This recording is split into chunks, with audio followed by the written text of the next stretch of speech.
इलेक्शनच्या गरमागरमीमध्ये आज आपण बोलणार आहोत बाळासाहेब दादांशी, जे शिवसेनेचे उमेदवार आहेत. 2 वेळेला नगरसेवक होते आणि आता त्यांना विधानसभेचं तिकीट मिळालेलं आहे.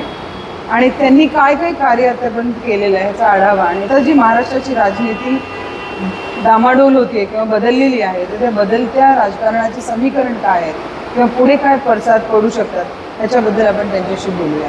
नमस्कार दादा. नमस्कार.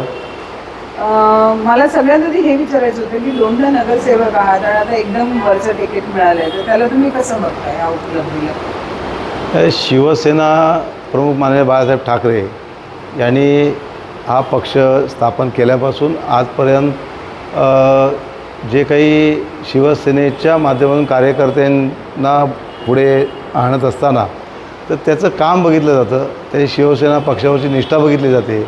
आणि मला वाटतं आम्ही या विभागातील सर्व शाखेतले पदाधिकारी कार्यकर्ते आम्ही गेल्या अनेक वर्षापासून शिवसेनेवर जी निष्ठा आहे त्याच्या माध्यमातून सातत्याने काम करतो आहे.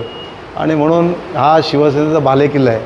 शिवसेनेचा बालेकिल्ला लोकांच्या मतामुळे होतो आणि लोकांचा जेव्हा विश्वास आपल्यावर असतो तर त्यावेळेला मग शाखाप्रमुख असतील, आमचे पदाधिकारी असतील, शाखाप्रमुख असतील, उपविभाग प्रमुख असतील, विभाग प्रमुख असतील किंवा नगरसेवक, आमदार, खासदार हे असतील, तर त्यांच्यामधून लोकांची कामं, लोकांची सेवा करत असताना आपल्याला निश्चितपणाने त्याचं हे मिळतं. आणि त्याच्याच माध्यमातून मी गेल्या अनेक वर्षापासून इथे काम करतो आहे. उद्धव साहेबांनी त्याचा विचार केला आणि मला या ठिकाणी या संधी दिली. हे विचारायचं आहे की शिवसेनाची शाखा जी असते ते प्रत्येक माणसाचं माहेरघर असतं. म्हणजे लोकांना म्हणजे गरीब लोकांना जोडण्यासाठी बाळासाहेबांनी शाखा सुरू केल्या होत्या.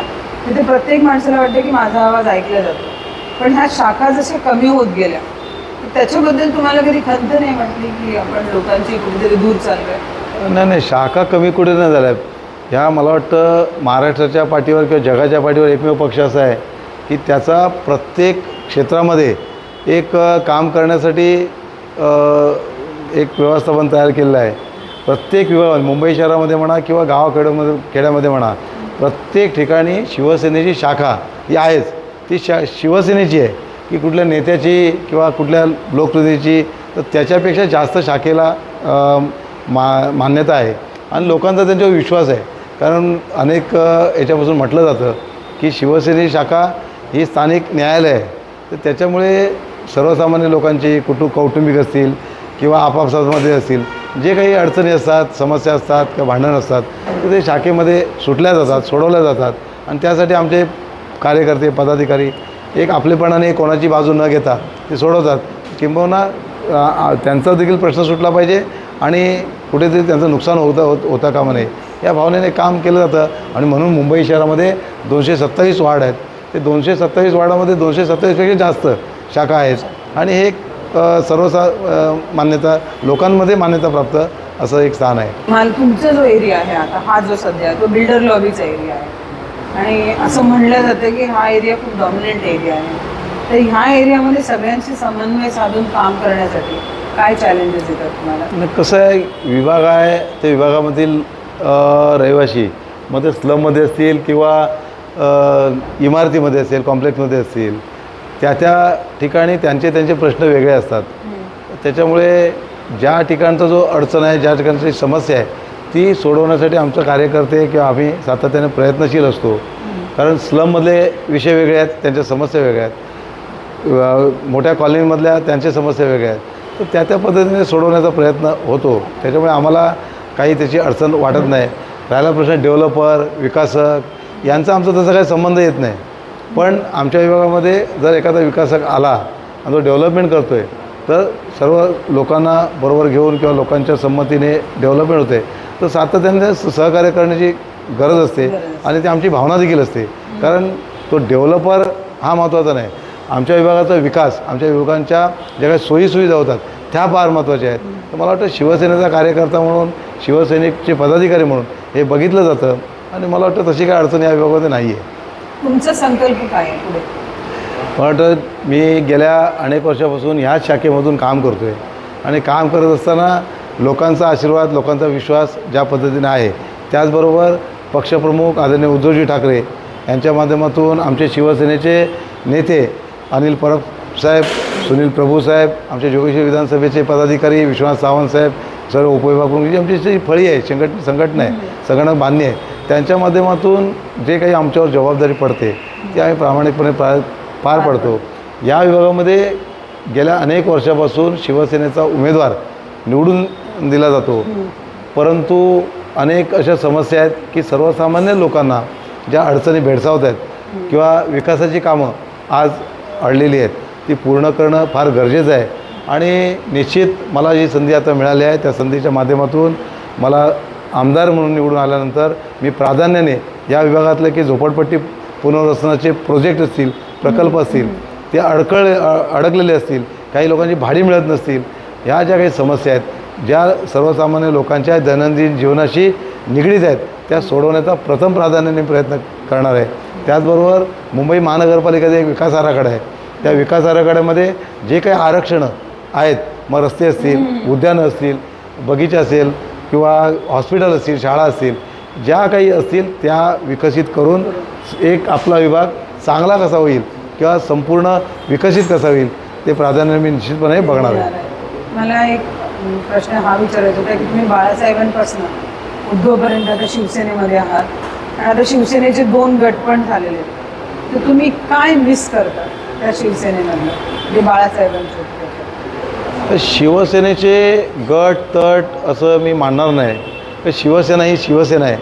आज कायद्याच्या कक्षेत बसून शासनाने ज्या पद्धतीने सगळा कारभार चालवला आहे आणि खऱ्या अर्थाने ज्या शिवसेनेला जन्म बाळासाहेबांनी घातला आणि ती वारसा हक्काने म्हणा किंवा कौशल्याच्या माध्यमातून ते उद्धवसाहेबांकडेच असायला पाहिजे, हा सर्वसामान्य जनतेचा जनतेचं मत आहे.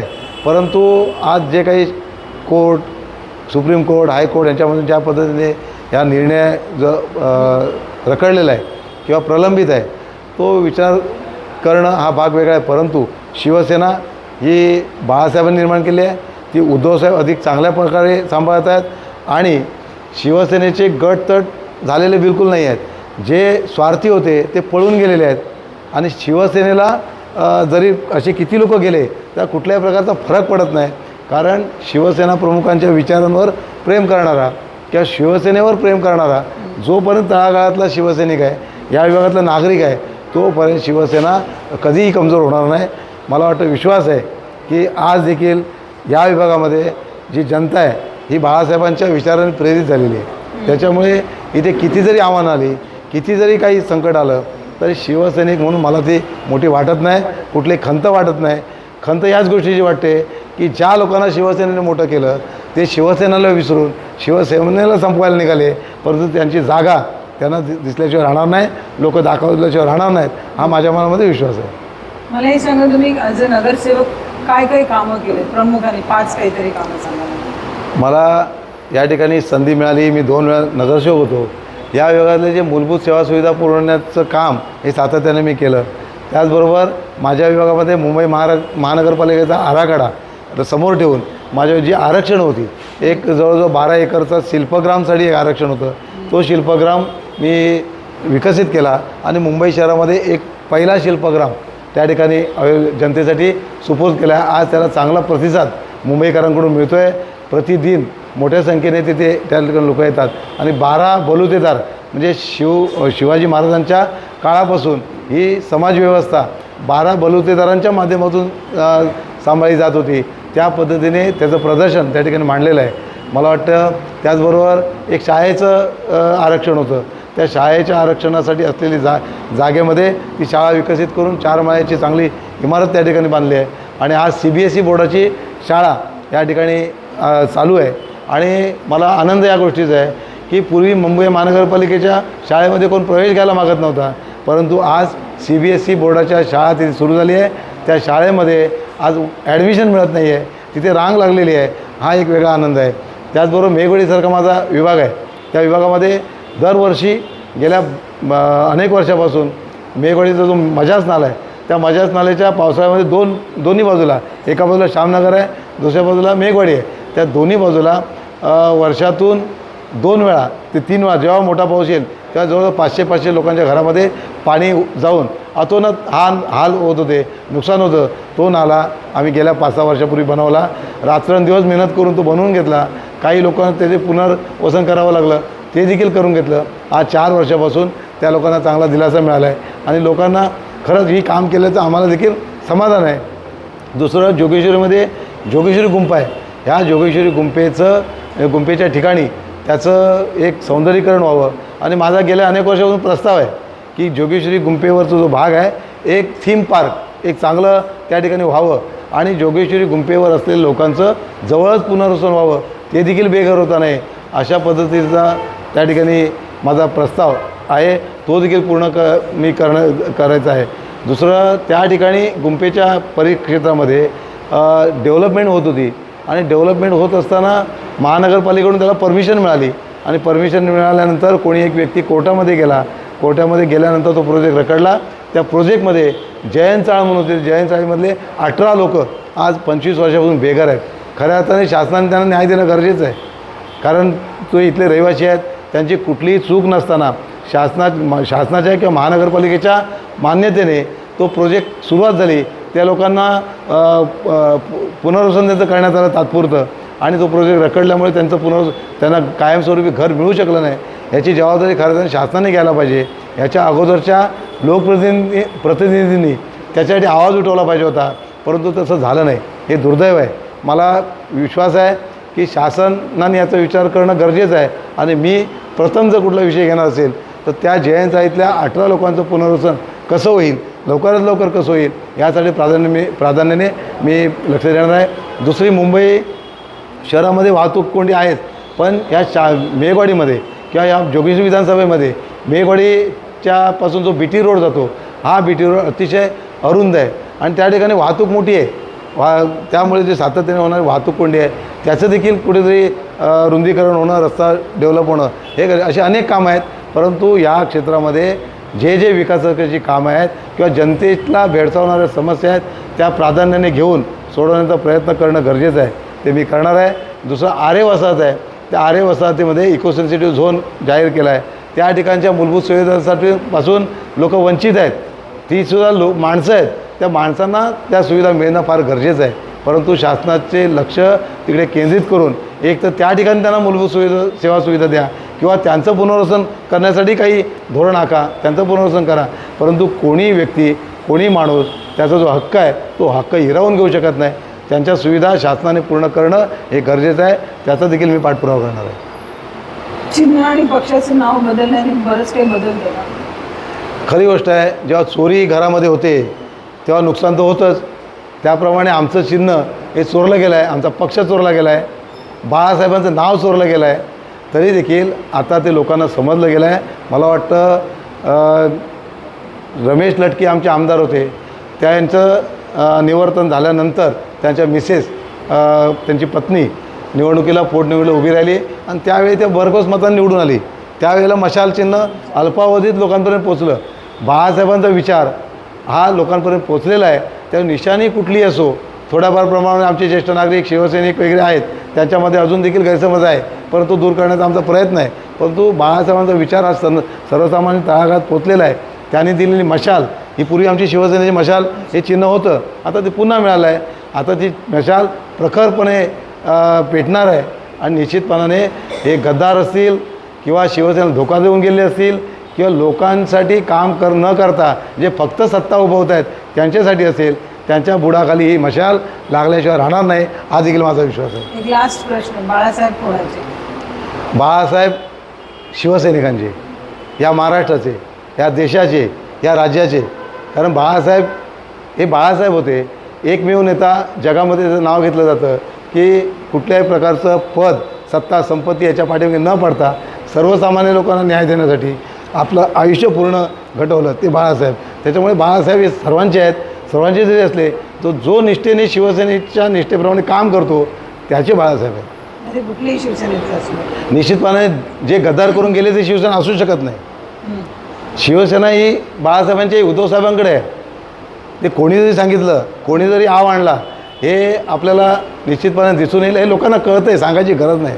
आताच्या इलेक्शनमध्ये काय परिवर्तन बघाल तुम्ही? या ठिकाणी मागच्या इलेक्शनला आपलं दिसून आलं की उद्धव साहेबांच्या पाठीमागे कोणी नसताना किंवा उद्धव साहेब एका आजारपणामध्ये असताना ज्या लोकांना त्यांनी मोठं केलं तेच लोक धोकावून गेले, तरी देखील उद्धवसाहेब कोणत्याही प्रकारचं न डगबगता त्यांनी ही शिवसेनेची धुरा खंबीरपणे सांभाळली. ती केवळ लोकांच्या आणि लोकांच्या आशीर्वादामुळे, त्यांच्या विश्वासामुळे.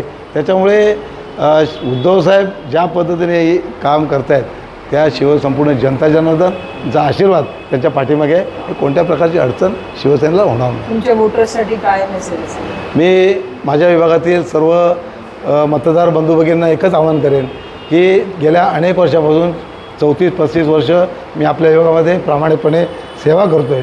त्या सेवेच्या माध्यमातून माझ्याकडून मला वाटत नाही की कुठंचं चुकीचं काम किंवा चुकीचा न्याय झाला असेल, परंतु जेव्हा अधिकार प्राप्त होतात ते अधिकार लोकांसाठी वापरण्याची हातोटी असायला पाहिजे. आणि गेल्या अनेक वर्षापासूनचा जो अनुभव आहे तो अनुभव या 5 वर्षामध्ये मला वापरता येईल आणि त्याच्या माध्यमातून या विभागातल्या असलेल्या जनतेचा जे काही अडीअडचणी आहेत, समस्या आहेत किंवा या विभागाचा विकास आहे, SRA योजनेचे रखडवलेले प्रकल्प आहेत ते मार्गी लावण्यासाठी मला संधी त्यांनी द्यावी. माझं निशाणी आहे शिवसेना, उद्धव बाळासाहेब ठाकरे आणि महाविकास आघाडी या पक्षाची किंवा या महाविकास आघाडीची निवडणूक निशाणी आहे मशाल. या मशालच्या समोरचं बटन दाबून त्यांनी मला भरघोस मताने आशीर्वाद द्यावा अशी मी त्यांना विनंती करतो. धन्यवाद. तुम्हाला खूप खूप शुभेच्छा. धन्यवाद. आणि हे होते बाळाभाऊ आणि खूप मनापासून बोलले. हॅलो. खूप तळमळ आहे की विकासासाठी काहीतरी करावं आणि पुढे तुम्ही ठरवू शकता. जो तुमचा नेता तुमच्यासाठी काम करतो त्याला तुम्ही वोट द्या आणि वोट नक्की द्या. परत भेटूया दुसऱ्या नेत्याबरोबर, त्यांचाही हाल हवाला घेऊया. तुम्हाला जर हा एपिसोड आवडला असेल तर लाईक, शेअर, सबस्क्राईब करायला विसरू नका.